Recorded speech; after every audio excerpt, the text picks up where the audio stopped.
Good afternoon, everyone. I'm here to give you an introduction into this new experiment. I hate to call it an experiment, but it is a new technique that we are trying in class, and I'm very excited about it. It's a relatively new strategy used in the education industry, but not extremely new. So there is a good solid foundation and history from teachers that have been doing this for a while. And that is called the flipped classroom. The flipped classroom originally, really, I guess you could say it started with the Khan Academy. And there were schools out in the West that were using Khan videos outside of the classroom and then reinforcing the concepts in class. But the flipped classroom as we know it today, and the way that I'm using it, was pioneered by two gentlemen by the names of Jonathan Bergman and Aaron Sams. And they were chemistry teachers at Woodland Park High in Colorado. And they flipped their classrooms using their own videos. And that's what a lot of teachers are doing now, is using their own videos to instruct students and then coming into the classroom to reinforce that. Flipped classrooms invert traditional teaching methods by delivering lectures online as homework and shifting engagement activities into the classroom. By making this flip, teachers are able to spend class time working directly with students to provide hands-on instruction and support. And what I'd like to do is just give a brief overview of that with a video from Aaron Sams, and he can tell you in his words a little bit about what the flipped classroom is, and we will regroup after that.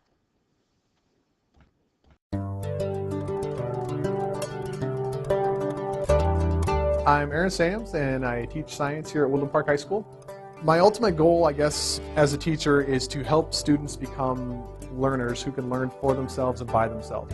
One of the problems that I was guilty of even prior to flipping my classroom around was the classroom was centered around me. I told them exactly what to learn, how to learn it, what assignments to do to learn it, and when to learn it, and how to prove to me that they learned it. I don't do that anymore. We changed the place in which content is delivered. Instead of standing in front of a class and delivering, here's how you do this type of problem, here's how this works, I deliver that direct instruction now asynchronously at home through these videos that we make with Camtasia Studio. Times till whole. Oh, we didn't do that last time. The last step, they were already whole numbers. We had 1, 1, and 4. Here we don't have a whole number. So here's a few little tricks when you need to multiply by whole numbers. If one of your numbers ends in 0.5, you're going to multiply by 2. Or something 0.5 times it by 2. Right. Okay, write this down, guys. Yes. If something ends in 0.3 or 0.33 or 0.66, you multiply by 3. And when the kids come to class, they don't show up to learn new stuff. They show up to apply the things that they learn at home and to ask me questions about the things they learned at home. So now they can have my lesson, if you will, what I would normally have stood up and lectured to them in class with some added features. They get that at home, and then what they were expected to do for homework is now what they do in my class. Life is different for me because I no longer am the guy who stands up in the front of the classroom and just yaks at a student for an hour or however long the class is.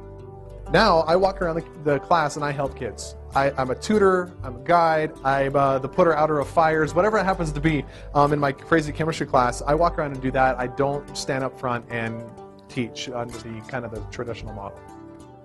I'm Aaron Sams. I'm a teacher, I'm a dad, I'm a husband, and I love Camtasia Studio.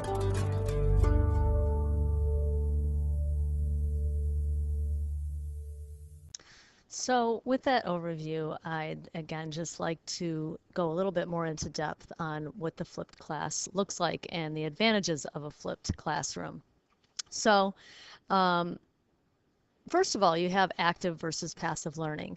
By moving lectures out of the classroom, students are able to become active participants in the learning process through learning activities delivered during the class period. And what that means is they can kind of get the straightforward, nitty-gritty notes on their own time, at home, at a pace that's appropriate for them, and then they can come into the classroom and we can have some interactive activities or one-on-one time or anything like that. And they can be more engaged and helping one another, etc. So like the first one, the self-paced instruction, would allow them to pause, rewind, go back and review a video that they may have had particular trouble with or a lesson that they had particular trouble with. It also addresses multiple learning styles. Different students learn in different ways. So by delivering instruction in multiple forms, the likelihood for engagement and retention is improved, or so we think and so we hope. So this is what we're aiming for with this strategy. Varied instruction. I plan to use the flipped model, I would say, for lectures 60 to 80% of the time.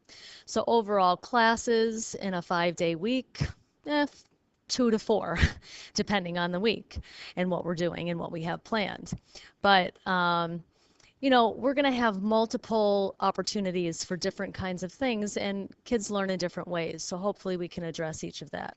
Social interaction, I believe, is one of the most important components of the flipped classroom because students are allowed to collaborate together. Students often learn very well from one another, as well as being able to teach it to someone else helps them to better retain that material. And that helps them become 21st century learners.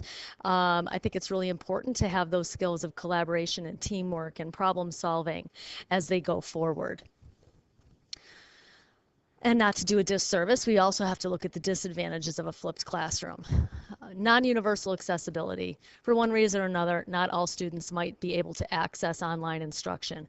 If that is the case, I really need to hear from you because there are other methods we can use to get these videos into your kids' hands. So if that online or internet access is an issue, please get back to me as soon as possible.